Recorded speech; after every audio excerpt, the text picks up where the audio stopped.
السلام علیکم ورحمۃ اللہ وبرکاتہ۔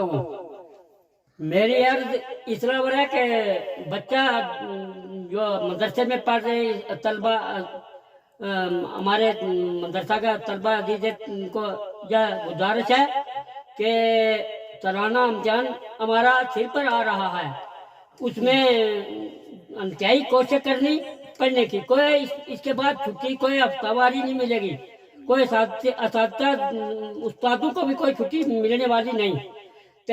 کھانے میں کوئی کمی ہوئی تو مجھے بتا دینا، اور کسی چیز میں کمی ہوئی تو مجھے بتا دینا، بالکل چھٹی کی کوئی چنتا نہیں کرنی گھر جانے کی۔ امتحان ہمارا سر پر آ کھڑا ہوا ہے، محنت کرو خوب، رات میں بھی کرنا پڑے گا محنت اور دن میں بھی۔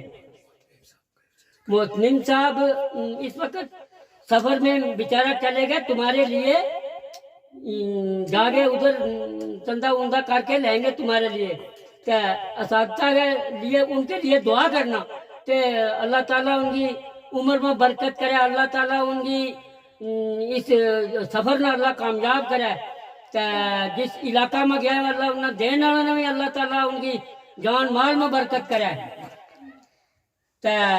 دوسرے نمبر یہ ہے کہ میں زیادہ کیا گزارش کروں کہ بالکل اپنی پڑھائی میں محنت کرنی۔ استادوں نے بھی میری گزارش ہے کہ ان بچوں کو بالکل ٹیگ کر کے رکھنا پڑے گا۔